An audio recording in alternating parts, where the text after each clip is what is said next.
frustrating was it last year against this team, staying on the sidelines or being out on the field, watching them convert all of those third and longs, 3rd and 19, 3rd and 19, 3rd and 24? It was very frustrating. Anytime, you play anyone, that's frustrating. You get in 3rd and long and you convert. It's not just against them, it's against everyone. What are your thoughts, impressions on what they've got now? They're a very good team, well balanced, got a good defense, good offense. Every year we know we have to go out and play because, this is a rivalry game, and, you're going to get the best of both teams. Are they a better offense this year than they were a year ago? I can't really say compared to last year, because it's a new year. But they have a real great offense. They got a balance between passing and rushing. Looks to me like this is a really important game for the safeties because they'll hit Mike Davis into the line, hit him into the line, run Connor Shaw, and then when the safeties start peeking, there goes Demir Bird. Yeah. For a long one. Is that kind of correct? Oh, yeah, definitely. Anytime you get a quarterback and run, it puts a little bit more pressure onto you because, you got to stay in coverage and you got to decide, when to stay in coverage and when to, get off coverage and go run to the quarterback. Well, yeah, that's always a factor anytime you play any quarterback that can run. Yeah, it's like any other game. You have to, have great discipline all the time when you play, especially at safety because you're the last line of defense. Is J-Ron Curse going to be up to the challenge Saturday? I really think so. J-Ron's not a puppy no more. He made plays. This is 12th game. So it's time for him to shine now. Just step into the role, and he's going to prepare good for this game. So I think J-Ron's up for the challenge. Does having J-Ron as a guy, he's such a freelancer sometimes. Can that be a plus or minus, or you just kind of give and take what you're going to get out of him? I think it just all of that depends on if you're in the right place at the right time. He's still young. He's going to make mistakes. He's not perfect, and no one's going to be perfect in the game. But like I said, it's all about if you're in the right place at the right time. Do you have to talk to him about you can make the big play, but don't give up the big play either? Oh, that's the talk all the time with the safeties all the time, or with the corner within the secondary. There's always a chance when you can take a risk, and there's a time when you don't want to take a risk, and that's factors in every game. How much confidence does it give you when you've had a lot of reps beside him?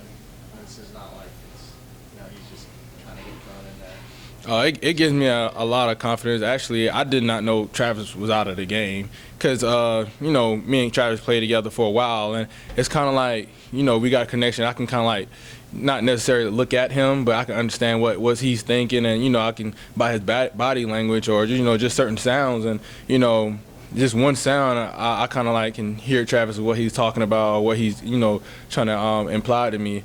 And I've noticed that, like, J-Ron, me and him now have a certain communication now, so I didn't even know Travis was out of the game or he was injured or anything like that. So I'm real comfortable with J-Ron. I think he's up for the challenge. I know he wants it. Just like yesterday, we was up here watching film, so I know he understands what's at stake. Just your impressions of USC's receiving core and tight ends. It seems like they don't have the one main, samey kind of go-to guy. It seems like they really spread the ball around and have a lot of different guys that contribute. No, I actually think that's a probably a plus because you're not just factoring in on one person. That makes it even harder. But they have real great quality receivers. There's all of them. They might not have like what you call a so-called star, but all of them are great. They can make plays. They have a bunch of playmakers. Outside of obviously getting pressure up front, Shaw seems like a guy that's pretty unflappable back there. Doesn't make a lot of mistakes. Never seems to get rattled again, other than maybe getting a rush on him. What does the defense need to do as a whole to kind of maybe make him a little bit more uncomfortable back there? Just play within the game plan. That's all we can do. Connor Shaw is a great quarterback. He's a real competitor. He's a gamer. He loves to play. You can tell that because, it's been numerous times he got hurt. But, he comes back every week and plays just as hard as he did the week before. So, just play within the game plan and execute all the calls. What does Connor do really that when you watch him on film, and I know you probably already watched some or are going to, when you watch him, what does he do so well and that makes it difficult for a safety to go up against him? Oh, you always have to factor in the fact that he can run. I mean, that's with any quarterback, though. Anytime you got a running quarterback, that puts a whole lot more pressure onto the defense. But another thing is, he's a competitor. He's not going to give up. You see a D lineman on him, that doesn't mean he's going down. So you have to, stay in coverage, be disciplined in what you're going to do. This is the third game you guys will have this season that's really in the national spotlight. Mm-hmm. The first two, 35 points given up, 51 points given up. Has this defense got that confidence at this point that they can make the big plays consistently for 60 minutes in these types of games? Yeah, I actually think so. You're not always going to get all the plays your way or whatever like that. And you're going to play, when you play good teams, it happens like that. As you've seen, like, over the year, you have some scores that are high, even with some great defenses and everything like that. But I think this defense has gotten better each week. Each week we've seen something different every week that we've been improving on. So, yes, I think, we've gotten better since the first game. Do you or Grady or Coach Venables get on the rest of the defense to not get complacent and not rest on the accomplishments? Yeah, that's one thing we strive on. Like we don't want to become complacent, and we want to keep getting better until the last bowl game. It's something we can get better in all the time.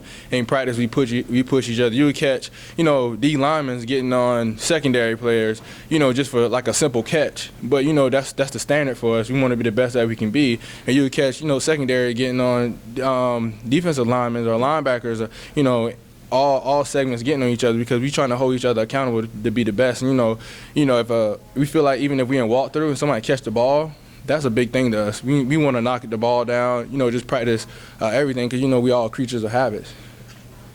4 straight losses by double digits to these guys in the big rivalry game.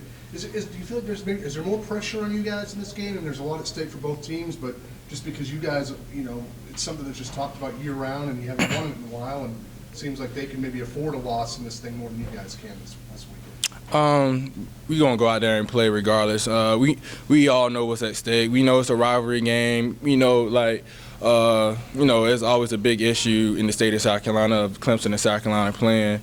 Yeah, in a way it can be pressure, but, somebody told me a long time ago that the only pressure is the pressure that you put on yourself. So, if we go out there and just, execute the calls, play within the system, have confidence in on one another, then, it won't be as much pressure as it seems.